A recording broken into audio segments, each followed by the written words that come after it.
చాలా మంది ఆయన విజనరీ అని చిన్నప్పటి నుంచి నాకు చెప్పేవారు. కానీ ఈ రోజు 4th టర్మ్ లో నేను అది చూస్తున్నా. ఉభయ గోదావరి జిల్లాలో పెద్ద ఎత్తున ఆక్వాని ప్రోత్సహిస్తున్నారు.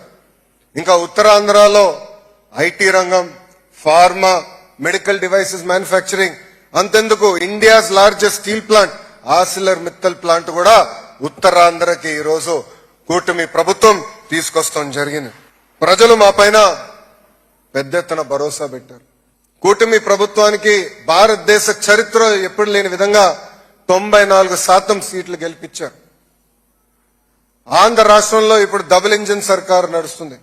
కేంద్రంలో ఉన్న నరేంద్ర మోడీ గారి నాయకత్వంలో, ఆంధ్ర రాష్ట్రంలో చంద్రబాబు నాయుడు గారి నాయకత్వంలో ఈ రోజు మేమందరం నడుస్తున్నాం. మా అందరి లక్ష్యం ఒకటే.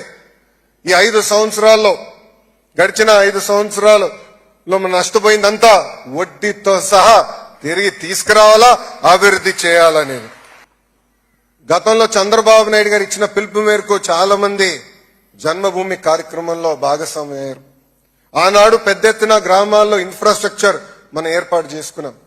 ఈ రోజే గౌరవ ముఖ్యమంత్రి గారు ప్రత్యేకంగా P4 గురించి ప్రెజెంటేషన్ కూడా వేస్తాం జరిగింది. దాంట్లో స్పష్టంగా ఒక హెల్దీ, వెల్దీ, హ్యాపీ ఆంధ్రప్రదేశ్ కోసం మనందరం భాగస్వామ్యం అవ్వాలని గౌరవ ముఖ్యమంత్రి గారు కోరటం జరిగింది. ఇది కేవలం డబ్బులే కాదు, మెంటరింగ్ అనేది చాలా చాలా అవసరం. ప్రత్యేకంగా నా మంగళగిరి నియోజకవర్గంలో నేను చూసా, డబ్బులు ఇస్తే 2 రోజుల తర్వాత మళ్ళీ తిరిగి వచ్చి అడుగుతారు ఇంకా ఇవ్వండి. అట్లా కాకుండా వాళ్ళ సొంత కాళ్ళపై నిలబడడానికి అవకాశం కల్పించినప్పుడు వాళ్ళు ఎప్పుడు కలిసినా పలకరించినా నవ్వుతూ ఈ రోజు నేను నా సొంత కాళ్ళపై నిలబడుతున్నా, నేనే దేశానికి ఏకంగా పన్నులు కడుతున్నానని చెప్పే పరిస్థితికి ప్రజలు వస్తారు.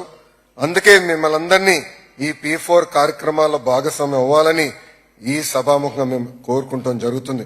ఇక్కడున్న NRIలు అందరినీ ప్రత్యేకంగా ఒక విషయం కోరాలనుకుంటున్నాను. మీరే మా బ్రాండ్ అంబాసిడర్స్. పెద్దలు ఇప్పుడే చెప్పారు, MSME కంపెనీలు కూడా పెద్ద ఎత్తున ప్రోత్సహించాలని.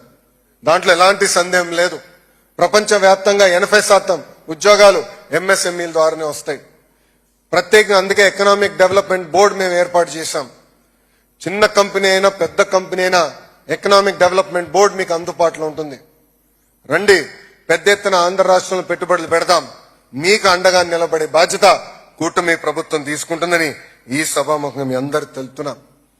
ఈరోజు TCS విశాఖపట్నంలో పెట్టాలని ఎందుకు మీరు నిర్ణయం తీసుకుని అడిగినప్పుడు మా కంపెనీలో సుమారుగా 35% మంది తెలుగులు పనిచేస్తారు.